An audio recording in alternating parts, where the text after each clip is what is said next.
wajibu wa jumuiya ya wazazi mkubwa kabisa, malezi pamoja na mazingira. Na wadau kama ni Chama cha Mapinduzi, wa kwanza ni jumuiya ya wazazi ambao kazi yao ni kubwa. Nataka niwahakikishie kwamba sekta ya nishati itaendelea kuitumia jumuiya ya wazazi kwenye kampeni zake zote kupeleka ujumbe kwa wananchi.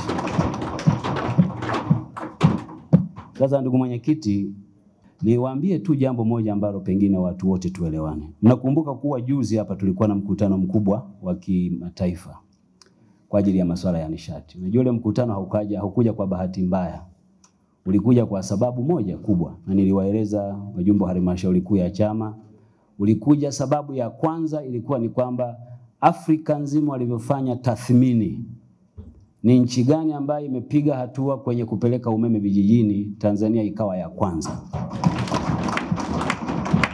La pili, ni kiongozi gani ambaye ameweka msukumo mkubwa sana kwenye nishati, akawa Dr. Samia Suluhu Hassan.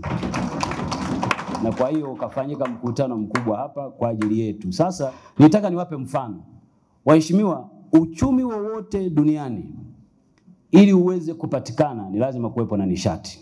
Tafiti zetu zimeonyesha kuwa ukiangalia kwenye sekta ya viwanda, ili uweze kuendelea, umeme au nishati inategemewa kwa 40%. Kwa hiyo kama huna nishati maana yake viwanda havipo.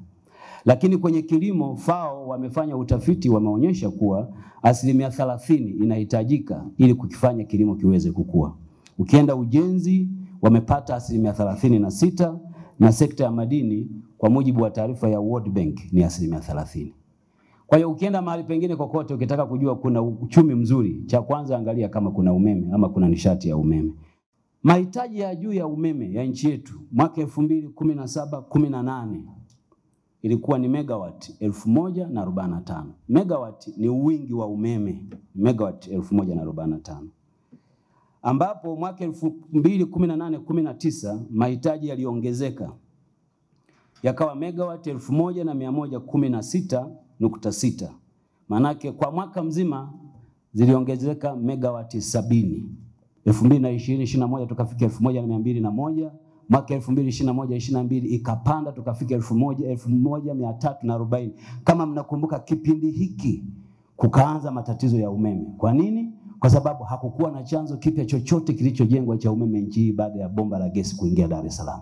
Lakini mtakumbuka mwaka 2017-18 serikali ilipiga matarajio, ikaona uwezekano wa mahitaji ya umeme kuongezeka utakuwa mkubwa, tutafute chanzo kimoja kitakachojenga ili tuondokane na matatizo ya umeme. Mtakumbuka hapa ndo tukaanza kujenga bwawa la Mwalimu Nyerere, kwa sababu tulivyo project tukaona huko tunakoenda tutakutana matatizo. Kwa hiyo 2023 hapa tukaingiza Julius Nyerere mashine ya kwanza, mashine ya pili, mashine ya tatu, na sasa nataka niwape tu taarifa, jana ndio tumekabidhiwa mashine ya 9 ya mwisho. Kwa hiyo kule Julius Nyerere kazi imeisha. Sasa ukiangalia 2023-24 tulifika 1645. Mwaka huu mwezi wa pili tumerekodi kwa mara ya kwanza megawati 1908. Sasa jedwali moja wapo liko hapa nililiandaa, hili ndio litawasaidia zaidi, na nadhani baadaye tutawapatia muweze kuliona. Mtaona msambao ulivyo.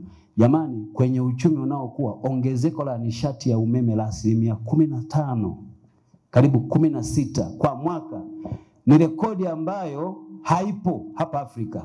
Jaribuni kuangalia nchi yoyote ambayo mahitaji yake yanaongezeka kwa kasi kubwa namna hii. Na hii haitokei kwa bahati mbaya, inatokea kwa sababu moja tu. Serikali yetu kwa miaka 4 hii imefanya kazi kubwa ya kuifungua nchi, na kwa kweli mnyonge mnyongeni, haki yake mpeni. Rais wetu, mwenyekiti wetu ametufanyia kazi kubwa sana kwenye sekta ya nishati. Sasa hivi hali yetu ikoje? Hali yetu ilivyo, ukichukua bwawa la Mwalimu Nyerere kama mahitaji yetu ya juu kabisa ni 1908. Maana yake ni kwamba bwawa la Mwalimu Nyerere peke yake lina uwezo wa kuilisha nchi hii kwa umeme bila matatizo, bila vyanzo vingine. Na ndio maana mkiangalia mitambo ya gesi mingine tumeizima. Kwa nini? Kwa sababu umeme wa maji una bei nafuu. Na kulikuwa na mitambo tuliyokuwa tunazalisha ya Songas ambayo kwa miaka mingi ilikuwa inapigiwa kelele na muda wake ulikuwa umefika mwisho. Watu wakawa wanatamani tuongeze muda. Mheshimiwa Rais akasema sitaki umeme wa bei kubwa kwa wananchi, tunamalizana na huo mkataba, Songas aende, tutazalisha umeme wenyewe. Hili jambo ni kubwa sana. Lilishindikana kwa zaidi ya miaka 20. Songas mnaifahamu, kila mtu alikuwa anaisema. Songas jamani imeisha muda wake wakati wa Dr. Samia Suluhu Hassan. Kwa kweli tunamshukuru sana na tunataka tuambieni wajumbe wa baraza kuwa sekta yenu ya nishati Mheshimiwa Rais ameifanyia kazi kubwa sana. Sasa nimalizie mwenyekiti, nilitaka niwape hiyo picha kwamba kazi hii ambayo rais wetu anaifanya haiwezi kujulikana kwa wananchi kama chama chenyewe hakitapata nafasi ya kuwaeleza Watanzania hali halisi.